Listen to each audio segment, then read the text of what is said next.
torno a Freud. Quedémonos solamente con eso, para no desviarnos, ¿no? Pero les digo, voy a abrir este curso con una cita de Lacan que a mí me gustaría que desglosemos un poco, porque tiene que ver con lo que nos comentaba Rubén. Dice Lacan, fue ese abismo abierto al pensamiento de que un pensamiento se haga escuchar en el abismo el que provocó la resistencia al psicoanálisis, y no como se dice la promoción de la sexualidad en el hombre. Aquí pongo entre paréntesis la frase exacta en francés, une pensée c'est pas s'entendre, porque eso literalmente quiere decir que se podría traducir como que un pensamiento se haga entender en el abismo o que se haga escuchar, porque entendre en francés quiere decir escuchar.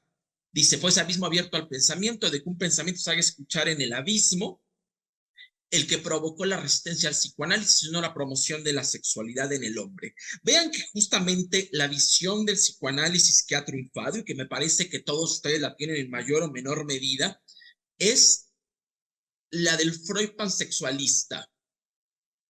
Es la del Freud que vincula la psicopatología o la patología mental con traumas de origen o con experiencias de origen sexual, pero Lacan dice, no, eso no es lo más subversivo del psicoanálisis. Y nosotros podríamos decir que inclusive ni siquiera es una idea original. Si uno lee autores de la época, vemos que la propuesta de cierto tipo de sexualidad infantil ya estaba presente en varios lugares. A lo mejor la que triunfó fue la idea de Freud.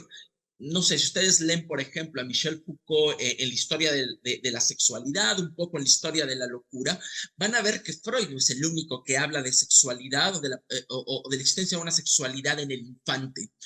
Y muchos profesores, inclusive universitarios, sostienen la idea de que lo que descubrió Freud fue la sexualidad infantil, que se da entre los 3 y 5 años, con la etapa genital, con la etapa anal y con la etapa oral y con la etapa anal, que se culmina con el complejo de Edipo que aparece por ahí de los 5 años, que es cuando el niño desea el niño o la niña desean a mamá para después desplazar su libido, en el caso de las niñas, al papá, etcétera, y que existe la envidia del pene y muchos conceptos que de alguna manera a algunos de ustedes les han llegado a, a sus oídos, ¿no? Pero dice Lacan, no, eso no es lo más subversivo. Lo más subversivo es un pensamiento que se hace escuchar en un abismo. Tenemos que desplegar un poco esto. Y justamente también yo lo pensaba eh, en relación a que esta cita remite directamente, bueno, yo la desgajé del texto de Lacan que se llama La instancia de la letra en el inconsciente o la razón desde Freud, y es la culminación de una disertación que está haciendo Freud en relación a Descartes, y tengo que contextualizarlos un poco para que se entienda, ¿no? Ustedes saben que Descartes, es el iniciador de la filosofía moderna y también es el iniciador de cierta idea que ha triunfado y que prevalece hasta nuestros días de la subjetividad. Una subjetividad sostenida por el yo y por la conciencia. ¿Querías decir algo, Alfonso? Sí, es que justo, o sea, ahorita me surgió como esta duda de, entonces, Freud, digamos que es a partir de esta sexualidad infantil que retoma esta cuestión que ya existía en los griegos de síndrome de Edipo y síndrome de Electra, o sea, que ya después se convierten en un tema, pues, más psicológico totalmente, ¿no? Ok, Incluso llegando hasta el síndrome de Estocolmo, etcétera, etcétera, etcétera, pero esa es como mi duda, ¿no? O sea, si se retoma a partir de aquí todo esto del síndrome de Edipo y síndrome de Electra, ¿no? ok, la noción de síndrome de Edipo es freudiana. Freud retoma el mito de Edipo porque él encuentra algo que ya, de lo que ya venía sospechando y le pone Edipo en relación a la historia, a la tragedia de Sófocles. Pero los griegos no tenían una noción del complejo de Edipo. La idea de complejo es propiamente freudiana, tiene que ver justamente con la idea de la sexualidad infantil que vamos a ir desarrollando a lo largo de estos seminarios, de esos encuentros. Tengo que hacer una acotación. Freud jamás habló de complejo de Electra. Esa es una idea introducida por Jung con la que Freud jamás concordó. Para Freud, tanto el niño como la niña entran a la estructura vía el complejo de Edipo, porque tanto el niño como la niña tendrían algún tipo de deseo erótico por la madre, pero en el caso particular de la niña, la libido que va a estar invistiendo a la madre va a desplazarse por un movimiento particular hacia el padre. Entonces, para Freud, siempre, tanto en el varón como en el niño, se va a hablar de complejo de Edipo. Complejo de Electra es una noción junguiana y sería una impresión conceptual. No, Freud jamás habló de eso. Pero déjenme, vamos a retomar. Tu pregunta tiene que ver justamente con la promoción de la sexualidad en el hombre, que dice Lacan no es lo más subversivo. Le estaba hablando de Descartes, que Descartes es el iniciador de la subjetividad, de la idea de subjetividad moderna, que es una subjetividad depositada completamente sobre la conciencia del yo. De manera muy escueta, para hablarlo muy rápido, solamente para que ustedes hagan una idea de qué es lo que está ocurriendo aquí, vamos a hablar de Descartes, 3 minutitos, para no desviarme, porque yo tengo ese problema. Podría llegarme a desviar y al rato termino hablando de Descartes y no se trata de eso. Ustedes saben que Descartes en las meditaciones metafísicas habla de la duda metódica. Justamente él empieza a dudar de todo lo que le rodea, todo lo que le rodea, todo lo que percibe, empieza a preguntarse si es real o no. Lo que percibe con los sentidos. Y él se da cuenta en determinado momento y lo que sostiene esta duda por la realidad de lo que perciben los sentidos es que los sentidos pueden engañar, ¿no? Ponemos un ejemplo muy rápido. Si yo meto yo meto una cuchara dentro de un vaso de agua, por cierta ilusión óptica, la cuchara se hace más grande. Ahí los sentidos me están engañando porque en realidad la cuchara no creció. Son los haces de luz que hacen cierto juego ahí medio raro, que hacen que la cuchara la percibamos como más grande. Entonces Descartes se preguntaba constantemente, dudaba de lo que percibía. Empezó a dudar de todo, empezó a dudar inclusive de si estaba despierto o estaba dormido, hasta que llegó un momento en que encontró algo de lo que no podía dudar. Encontró que no podía dudar de todo lo que percibía, absolutamente de todo, si era real o no, pero de lo que no pudo dudar es que estaba dudando. Encontró una certeza ahí. De lo único que no puedo dudar es de que dudo. Y si dudo, pienso. Entonces, ahí donde él encuentra la certeza de que está pensando, porque duda es sinónimo de pensamiento, él puede garantizar su existencia. Por eso el cogito cartesiano dice, cogito ergo sum, pienso, es decir, soy, pero no lo podemos pensar como primero pienso y después existo. Es ahí donde pienso, ahí existo, porque digamos que en todo este proceso de la duda metódica, a Descartes el sujeto se le va desnudando, se van cayendo todos los atributos y el único atributo que le queda sostenido es el atributo del pensamiento. Está el ente y el pensamiento como su atributo, que permite dilucidar su existencia. Piensen rápidamente en que la manera de conocer al ente para Aristóteles es a través del atributo. El único atributo que queda sostenido para Descartes es el pensamiento. Ahí donde hay pensamiento hay existencia, ahí donde hay pensamiento hay yo. Por eso, para Descartes, la conciencia se vuelve el sinónimo de la subjetividad. Toda la subjetividad sería consciente.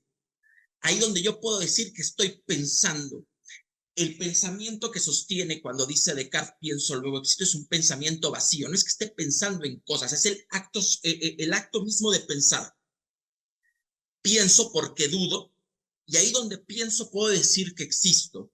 ¿Qué es lo que está diciendo Lacan? Dice, ese abismo abierto al pensamiento, de que un pensamiento se haga escuchar en el abismo. Dice, si Descartes había puesto de forma concéntrica pensamiento y existencia, o sea, ahí donde hay pensamiento, hay yo, no puede haber pensamientos donde no haya yo. Lo que acaba de hacer Freud con su teoría es quitarle al pensamiento, a cierto tipo de pensamiento que nosotros vamos a llamar inconsciente, el yo. O sea, abrió un abismo en el pensamiento, le quité el yo, le quité el yo al pensamiento. Y ahí donde abrí ese agujero en el yo, ahí donde abrí ese agujero en el yo, se va a hacer escuchar un pensamiento que no le pertenece al yo, un pensamiento que le es ajeno al yo.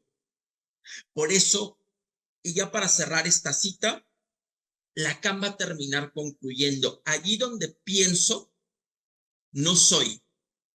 Allí donde soy, no pienso, remitiéndose a esto, que el inconsciente se trataría de un pensamiento sin pensador, un pensamiento sin yo, un pensamiento en donde el sujeto no puede sostener que esa es su idea. Esto en este momento les puede parecer todavía complejo, pero les digo, es nuestro punto de partida y también va a ser nuestro punto de llegada. Al final del seminario vamos a retornar a esta cita para ver cómo lo entendemos. Pero antes de que comience con Freud propiamente dicho, quiero puntuar aquí algo. Nosotros podemos ver aquí que Lacan lo que está diciendo es que lo más subversivo del psicoanálisis es la delimitación de una estructura donde habría un pensamiento que no es atribuible al yo o que no es atribuible a la conciencia, que es es un cierto mecanismo automático. Freud dice, eso es lo más subversivo, el pensamiento sin pensador. Lacan, perdón, es lo más subversivo, el pensamiento sin pensador, ese pensamiento que no puede ser atribuido al yo, no la sexualidad, porque la sexualidad podría ser uno de los contenidos de esa estructura que piensa sola. Pero lo más subversivo es la estructura y el funcionamiento de esa estructura que piensa sola y no el contenido, que sería justamente los tipos de pensamientos que nosotros podríamos tener sin dar conciencia de ellos. Espero no haberlos confundido más de lo que pretendía aclarar. ¿Te escucho, Alfonso? Ah, creo que medio entendí un poco lo que quiso decir, pero ahora mi duda, y ya sé que no es un curso de Lacan, ya después me dirá cómo leer a Lacan, pero bueno. Pero entonces el punto al que quería llegar es, si se supone que es algo que no es parte del yo, entonces ¿cómo entendemos estas cuestiones que a veces nosotros como seres humanos hacemos, sobre todo cuando se trata de hablar y decir cosas que no las quieres decir, pero que sin embargo las dices y que es inconsciente, o sea, para mí son parte del yo, pero no las tratas de reprimir, pero y luego ¿Mm? cuando las dices siguen siendo parte del yo porque quieras o no las dijiste, ¿no?